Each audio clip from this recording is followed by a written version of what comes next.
За та бүхэнд өнөөдөр гомед гэх нэгэн нууцлаг чулууны тухай мэдээлэл хүргэе гэж бодож байна. За магадгүй олон хүн бол энэ хүү харагдаж байгаа энэ чулууг анарын төрлийн чулуу гэдгээр сайн мэдэх ба.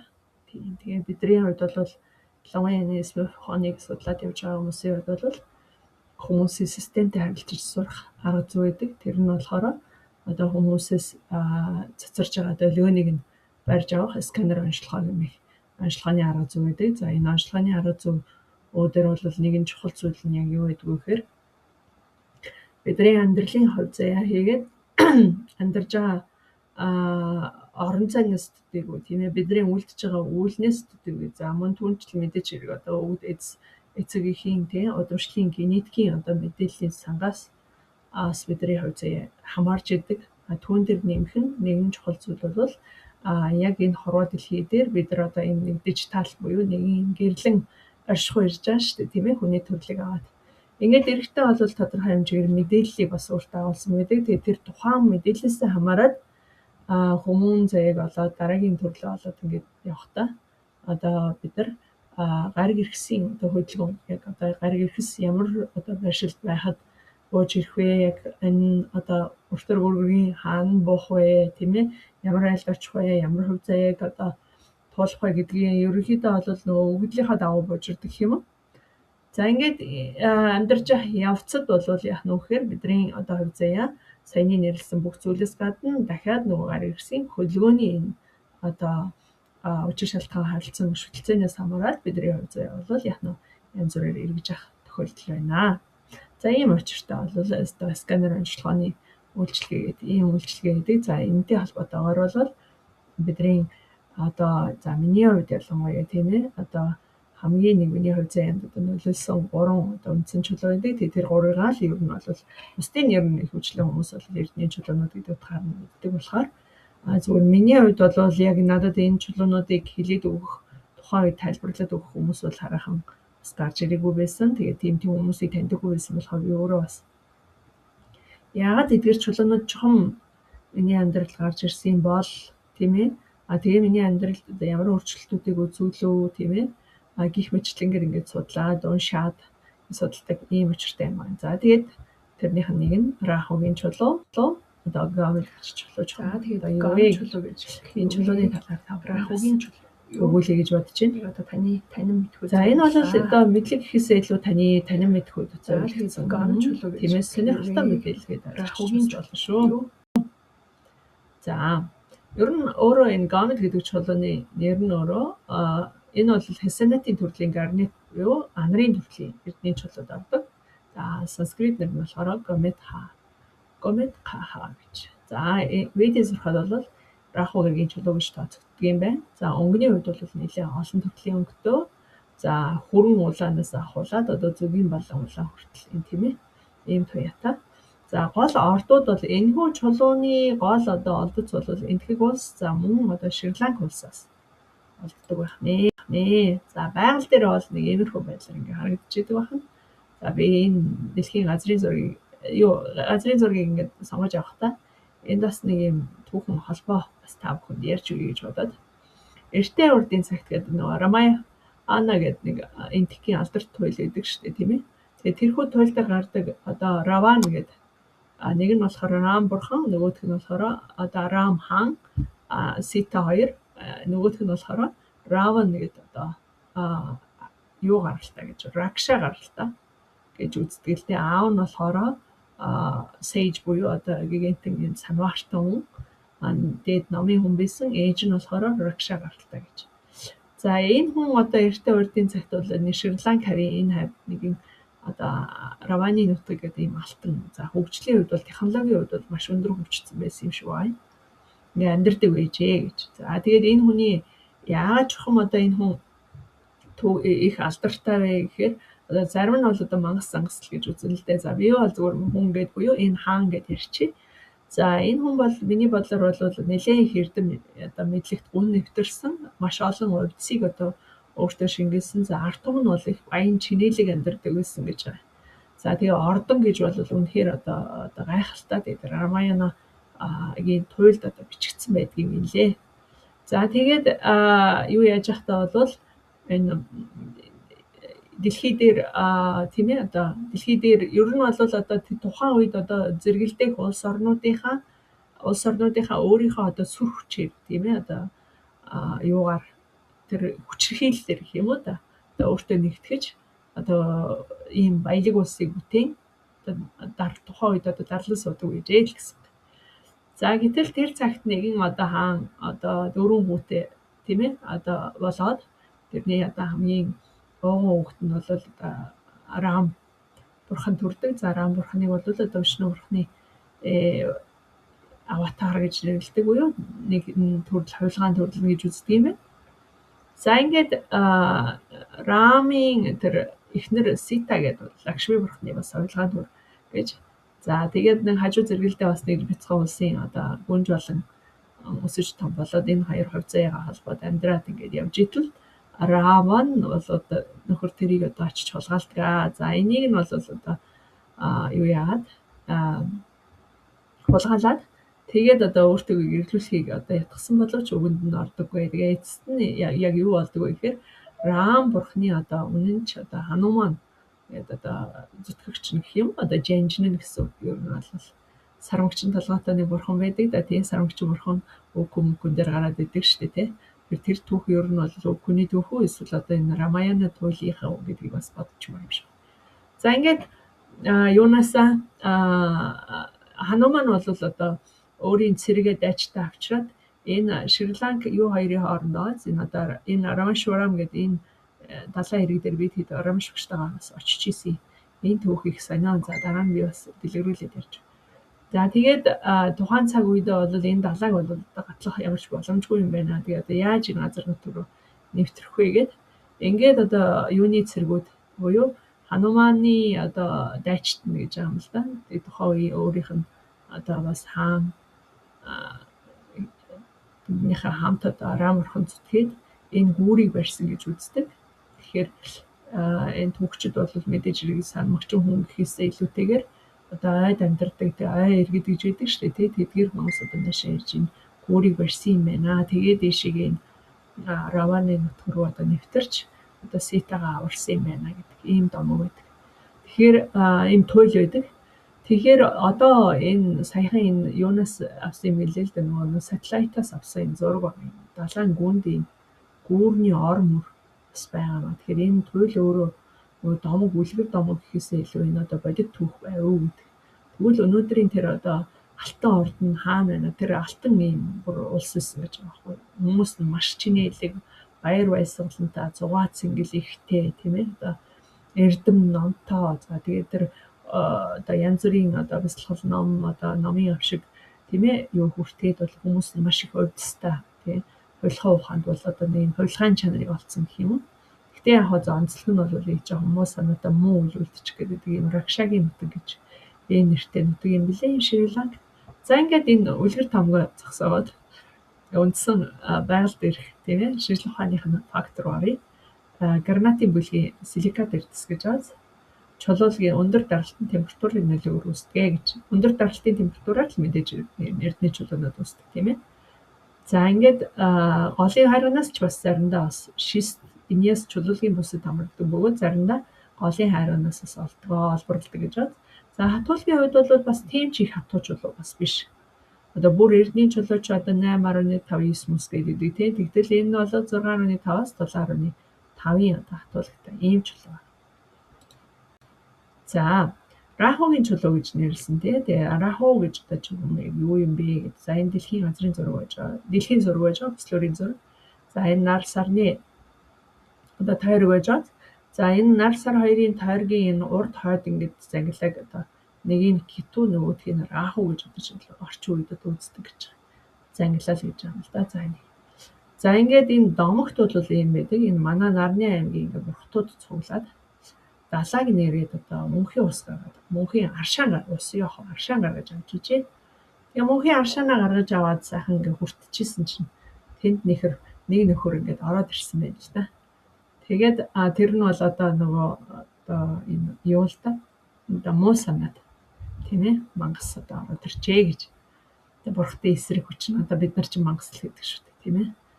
Тэгээд энэ орж ирснийг нь одоо сар юу яаж хэлж л дээ. Энд одоо бидний дунд одоо гадны нөхөр байна гэдэг.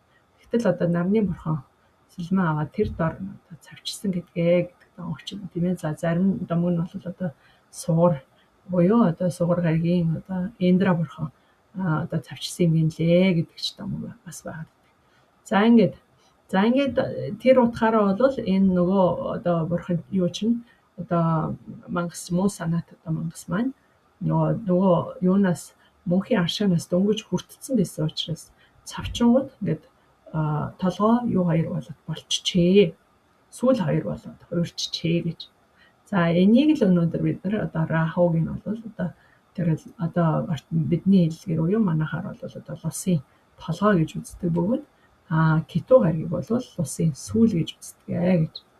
За ингээ хүний хувь заяанд бол одоо Раху гариг ингээ нөлөөлөхөөр янз бүрийн одоо нөлөө тэр дундаа одоо сөрөг муу нөлөөл үзүүлэх авчиг бас сайнаар нөлөөлөхөөр бүр одоо гинтийн сайн сайхан нөлөө үзүүлдэг байна.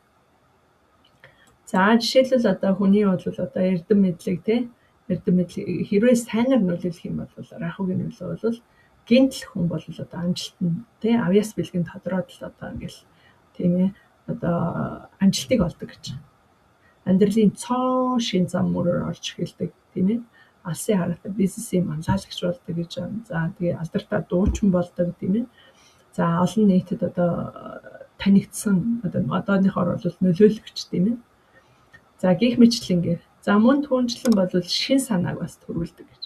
Тэр амьдралд бол гинтийн тесрэлтийг авчирч чаддаг ийм санамсаргүй байдлаар одоо маш их хэмжээний мөнгө төгрөг хожих ч юм уу, баян чинээлэг болох ч юм уу тийм ээ.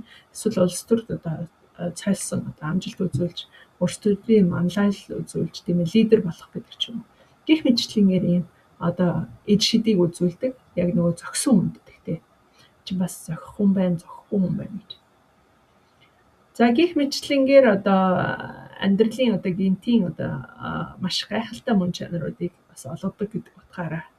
За нөгөө талаас гүнзгийдээ бол одоо яхаа вэхээр овдист зам мөрийг буюу нэгсэндээ дотоод харах уу гэдэг буюу төр зүрийн саа татваруудаас бүрэн дүүрэн ангижруулж гэрэлтэй замаар хөдөлдөг ийм чулуу гэж үздэг юм эсэд хэрэг.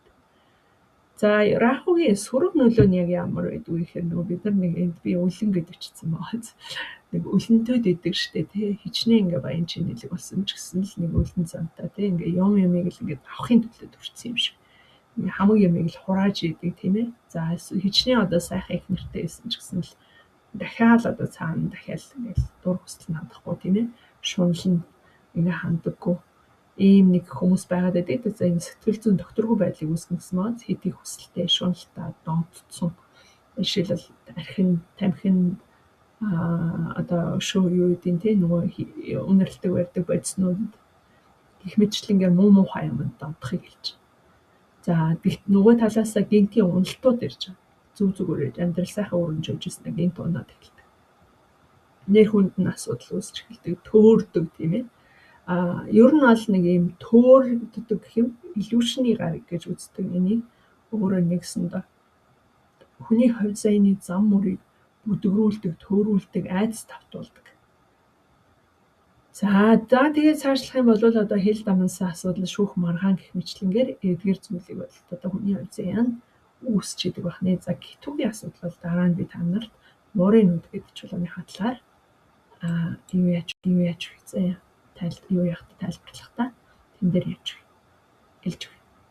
За тэгээд энэ Рахугийн энэ чулууг бол одоо нэгсэндээ одоо тэгвэл одоо тийм ээ одоо яаж мэдээж хэрэг хүн л болсон хаан чинь тэр сайхан талыг нь өөртөө татах вэ гэж бодож байгаа шүү дээ. Тэр тохиолдолд хэрвээ танд тааламжгүй байгаад мөн танд зохиролтой бол энэ чулуу та хэрэглэхэд та бүгжинд зүүж болно, юунд ч зүүж болно тийм ээ.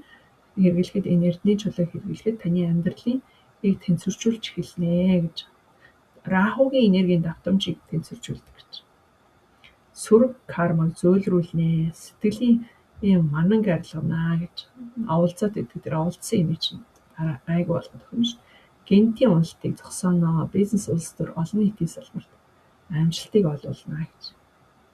За тэгээд мэдээж хэрэг ер нь бол энэ эрдэнэ чулуунууд чи өөрсдөө эзнээ хамгаалж гаднаас ирэх тэр муу хүчийг өөрөө хоригдлуулсаар хагаад хагардаг бас ийм дом байдаг. За энэ чулуунуудыг ер нь бол зүүхтэй бол яах вэ гэхээр аль болох одоо номтой хүнээр сайхан авшиглуулад ядаж сайхан тархиндуулаад тэр хогийн тарныг нь тархиндуулаад өөрийн нэрэн дээрээ тархиндуулаад ингээд зүүх юм бол нөгөө чулууны авшиг гэдэг юм зүгээр нэг аваад зүүснээсээ яах нь илүү сайнэр нөлөөлтгөө харин хамаагүй хүний хэрглэж исэн рахугийн чулууг бол авч зүүж болдоггүй. Тэгэхээр хүнд өв дамжаад үлдэхдээ өөрийн гэсэн чулуу үлдэгч чулуу байна, үлдээж үр хөвгтөө үлдээгч чулуу байна, үлдээхгүй чулуу байна, хүнд өгж болгоч чулуу байна, болохгүй чулуу байна. За энийг бол их сайн одоо мэдчихийж одоо өгөх хэрэгтэй юм аа. Тэгээ зарим зүйлүүдэн ш зарим хүмүүсийн зүүжсэн эрдний зүйлс бол дандаа гамшиг дагуулж идэг. Тэр нь жоохон ямар учиртай гэх мэтлэнгээр байна. Яагаад тэгэхээр бүх зүйл чи өөрийн гэсэн мэдээлэлтэй гэж байдаг. Тийм ээ тэр дундаа рахугийн чулуу бол өөртөө асар их тэр муу хүчийг одоо томилуулж хамгаалж чаддаг. Тэр одоо хүчийг муу хүчийг одоо яах нь өөрөөсөө бас арилгаж чаддаг ийм хулгай мөн чанартай чулуу байна л дээ. За ихэвчлэн мөнгөн бөгжөнд бол суулгаж зүүдэг. Гэхдээ тухайн хүн авж байгаа хүн чухам тийм ээ. Зүүж байгаа хүн чухам одоо тухайн систем гэж аам л дээ. Чин зөвхөн бидний бие махбодын 5 элементээс бүрдсэн энэ бие махбодоос гадна тийм ээ юу байна л да? Нарийн систем гэж байна.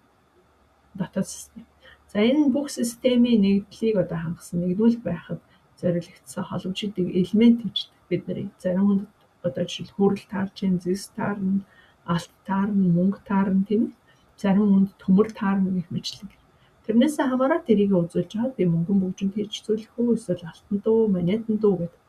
Тэр жишээл орчин үед одоо ингээл хүмүүсийг ингээ хараад байхад ялангуяа манай нэр төртөө хүмүүсийг ингээ хараад бүгдээрээ ингээ алтан гэж зүгээд одоо залууч нь гэж боддог. Эсвэл одоо тэрний цаана утга учир байгаа хэл та. Эсвэл магадгүй яг зүгээр хөрөнгө оруулалт хийгээд авч чадсан баг тий. Алт чи өөрөө бас сайн судалж зүггүй бол магадгүй эргээд хүний системд маш аюултай хорыг бас яг нь системд нь бий болгож идэг. Алтнаас болоод амнаас өмсөх тохиолдол байдаг. Тэр нь зүгээр одоо газар орны ихээсээ илүү магадгүй таны системийн үйл ажиллагаанд таны бие организм систем чи өөрөө жишээлбэл алтан зохицохгүй байж байгаа. Тэрний эсрэг одоо металл хэрэглэснээр энэ нь өөрөө буцаагаад хордох энэ шалтгааныг бүрдүүлж болно гэж. За зүүхтэй бол баруун гарын хуруунуудад зүгэл сайн гэдэг. Ер нь бол энэ чинь анзаараад байхад бол энэ рахугийн нөлөөтэй хүмүүсийг хараад байхад тийм. Ингээ рахугийн нөлөө бас харцангуй гайгүй л дээ.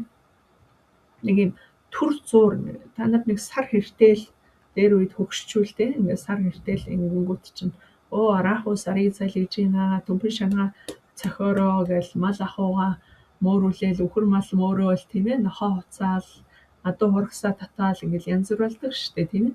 Тэгэхээр яг ийм дом хийгээд яг нь тэндээс ирж байгаа тэр одоо сөрөг сар хэртэлтийн сөрөг давтамжийг бол үргээдэг байжтэй гэж би одоо ирж бодож байгаа байхгүй.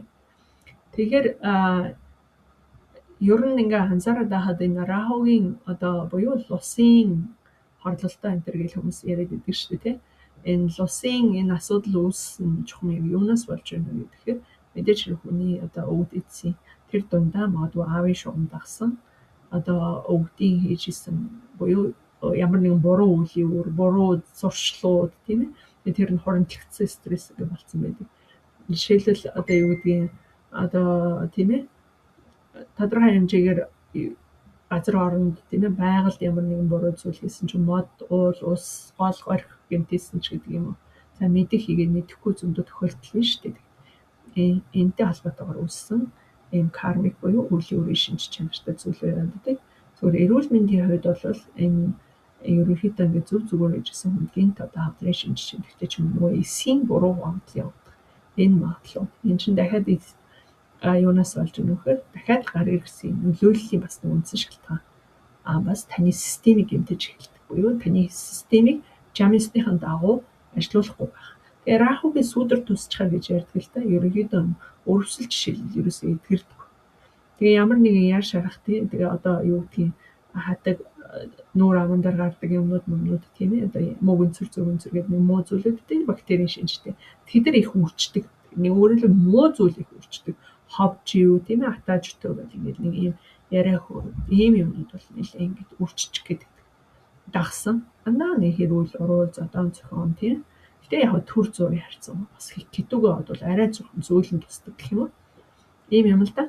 За тэгээд хүн бол ер нь хэрэглэхдээ бол юу яана гэж 5-аас 7 карат тэрнээс дээш байвал хувь хүнийхээ одоо зургаас хамаарат. Тийм учраас ерөнхийдөө бол энэ ялангуяа ийм өвдөстэй чулуунуудыг хүнд өгөхдөө одоо чулуучин хүмүүс буюу одоо энэ чулууг хүмүүст хүргэж байгаа хүмүүсийн хувьд ялангуяа эрдний чулууны одоо мэрэгчлэлтгүүд сайн мэдж байгаа хэл та тийм танд бол энэ нь одоо зүгээрээ ингээд одоо бас мэдлэгийг нь олгоод өгвөл энэ чулуунуудын одоо бас ухаан ч бас их чухал юм л та хүний хувьд заяа. За ингээд эхлээд бол ариусгах зан үйл бол хийгээд чулуучин нь бол янз бүрийн хүмүүсээр дамжаад ирж байгаа шүү. Нөгөө олборлсон хүмүүс ахуулаад зах зээлээр дамжаад нөгөө нутаг орноороо дамжаад ингээд эний чинь одоо тодорхой хэмжээний тодорхой газар хадгалагдаад одоо жишээлбэл ариусгаад би бол одоо хувьдаа тэгдэг. Турбожитныхаа өрөөнд оруулаад ариусгаад нууц ингээд далд газар бол маш нэлийн удаан хугацаанд байлгаж байгаа жоохон тариндаад өөрийн хэмжээнд нь шүү дээ тий.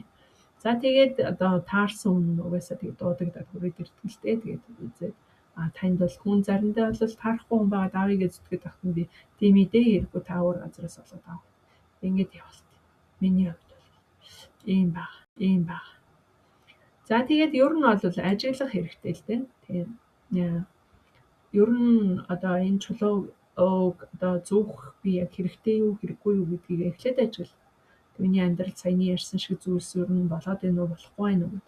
Жишээлбэл зүгээр хамгийн наад захын жишээлбэл юуг ажиглах вэ гэхээр одоо ямар нэгэн айдас тий одоо нэг юм ганцаардал хар дарсан зүү сэтгэл төгшрүүд за тэгээд нэг юм донгууд тийм ээ арх дарсан хит их дурлах мөрөөдөө тоглоомд татагдах гэх мэтчлэн ийм зуршил байгаад ивэл ийм дом байгаад ивэл тийм ээ та ер нь юу яагаад байна гэсэн жоохон рахогийн нөлөө буюу энэ лусын гаригийн нөлөө бас байна л гэсэн.